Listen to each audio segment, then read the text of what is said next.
Hello,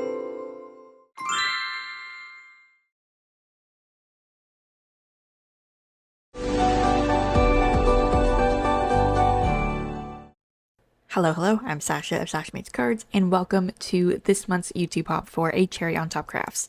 Now for the July 2025 YouTube Hop, the theme is adventure, so I made a pretty simple but fun adventure themed card using the Travel Junk collection from Photoplay Paper. For this card, I used 3 sheets of 12 by 12 paper. I didn't use each full sheet of 12 by 12 paper for the card, but rather just cut it up and used all the different elements within the paper, included in the paper. The papers that I got for this were the Away We Go paper, the tickets paper, and the postcard paper. All of the papers that I got for this card are included in a 12 by 12 collection pack, also available from Photoplay.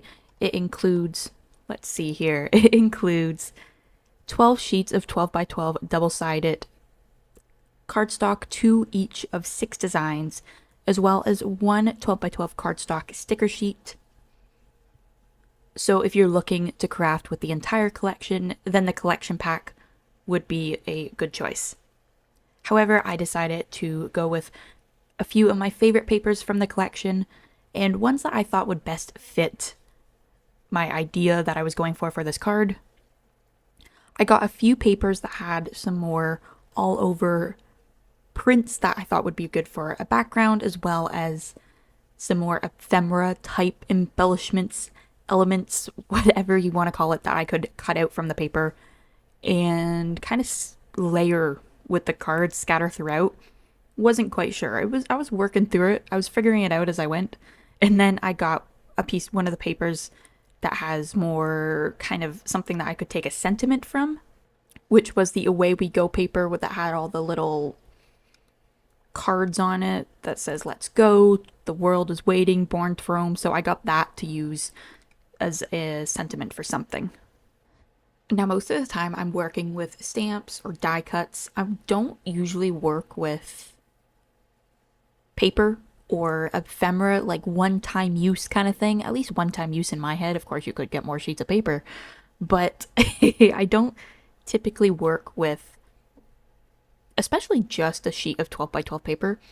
So I had an idea going into this card, but I didn't know exactly how it was going to turn out. I kind of, like I said, I was going to use a background and then a sentiment and then cut it up and you can get some embellishments, ephemera, whatever for the card. But it was very much a figure it out as I went. So kind of throughout the video, I just keep staring at the paper thinking, what am I going to get from this? What am I going to cut out next? How am I going to piece this together?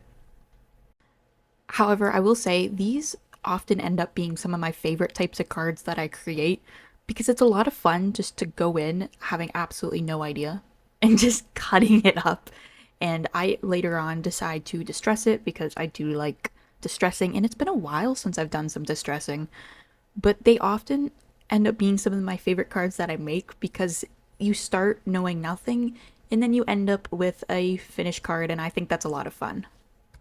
I started with just cutting up a bunch of different elements from this card. I started specifically cutting up some of the more ephemera type elements from the postcard paper. I kind of alternated between using just a regular pair of scissors as well as a precision cutting knife.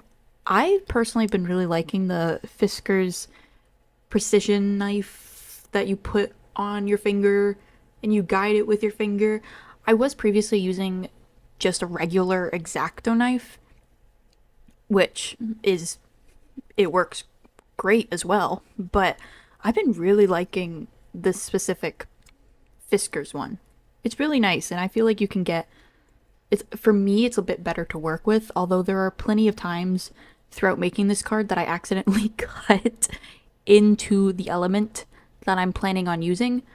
When I was cutting out the sentiment for this card, because I took it from the little postcard element that says travel the world, I was cutting out one of the words and I was using a ruler with the knife and the knife just glided away from it.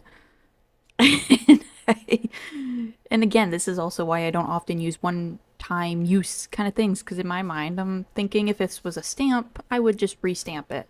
However, it's not a stamp, so I just had to cut it off and continue. I decided to switch from, that's the times I would switch from the knife to the scissors, is when I didn't think I would be able to cut it out very well because I apparently I can't, even with a ruler, can't always cut it super straight. Now in the postcard paper, which is where I cut out pretty much all of the embellishments that I use, or the ephemera I used for this card, there are a lot of ticket images included. Of course, there was also the book, but I decided to start cutting out a lot of the tickets because I thought it would be kind of fun just to have a bunch of tickets in the background behind the book, which I did also cut out the book because I thought it would be kind of fun to put the little sentiment on it. So I cut out quite a few of the tickets, the book, and then I cut out the Travel the World from the other paper, as well as the paper airplane, because I thought it'd be kind of fun to have a paper airplane in the book. And then I started to distress and ink everything. I'm using my favorite ink for distressing, which is the Scorched Timber Distress Oxide. I'm using this with a mini blending ink tool. I started just by inking all of the edges and then decided to start crumpling things, because if I'm distressing something, I always end up eventually crumpling it all up and making it even more distressed. But I thought this one would be especially kind of fun because it kind of makes the tickets look like they've been stuffed into your pocket and then taken out and then put into an art journal. That was kind of the idea that I was going for.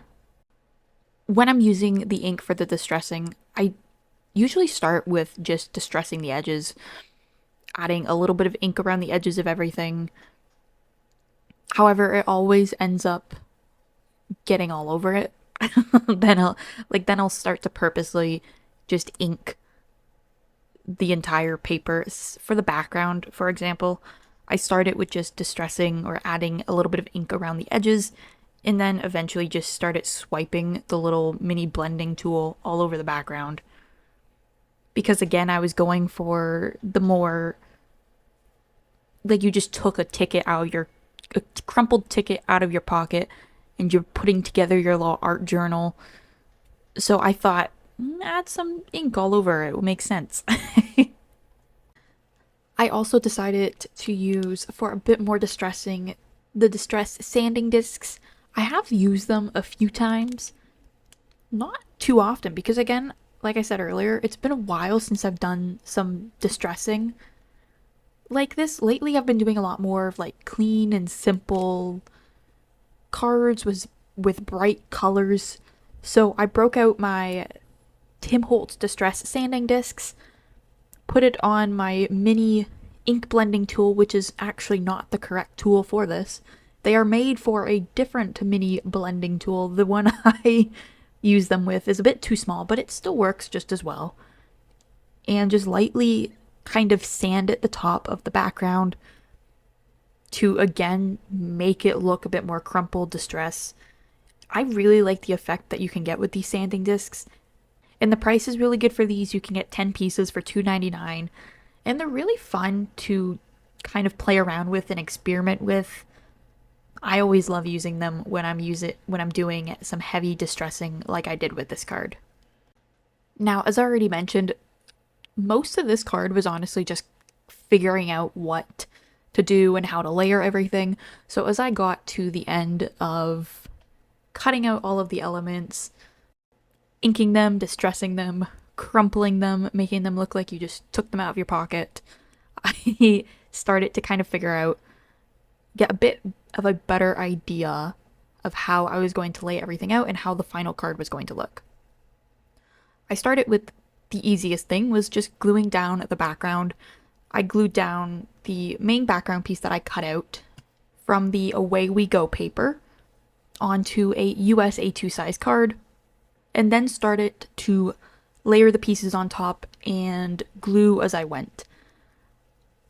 I first glued a few of the elements onto the open book that I had cut out.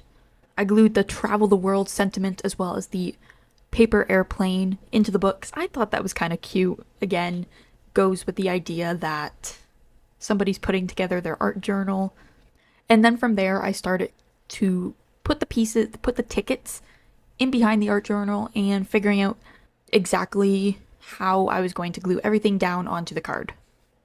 Something else I really like making about these kinds of cards where I have no idea what I'm doing, often also heavily distressed, is that I feel like I can kind of tell a bit of a story with these cards. I don't know, I really like to do this. I think that comes across with this travel one, where, as I've mentioned, it's somebody who's collected all these tickets and has traveled, been on some adventures, and it is now putting them all together in their art journal, travel journal. So I kind of like the idea that I can tell a little bit of a story when making these. Once everything was all glued down and I kind of figured out how everything was being layered, and to add a few last minute little details, I used the Walnut Stain Distress Colored Pencil from the watercolor pencil set number 1 and added a few little dashes at the end of the paper airplane to kind of make it look like it was traveling. I liked how on the paper originally those lines were there, so I replicated that using the Distress watercolor pencil. And then I thought I was done with the card, but as I was cleaning up everything, I decided to try and add some coffee tea stains with the bottom of my mug. I had my mug on my desk from when I had my tea earlier, put some of the scorched timber on the glass mat, sprayed it with water, and tried to add some of those tea coffee ring marks on the card. And that is the final card project. Thank you so much for watching. I really hope you enjoyed this video and watching my little process of how this card came to life. Be sure to check out the description for a complete list of all the design team members participating in this month's hop, and hop along for a chance to win a $25 gift card to shop at a Cherry on Top Crafts. Also in the description you will find a complete list of all the products I used to create this card, and links to my social media if you want to check me out over there. Thank you so much for watching, and I will see you next time.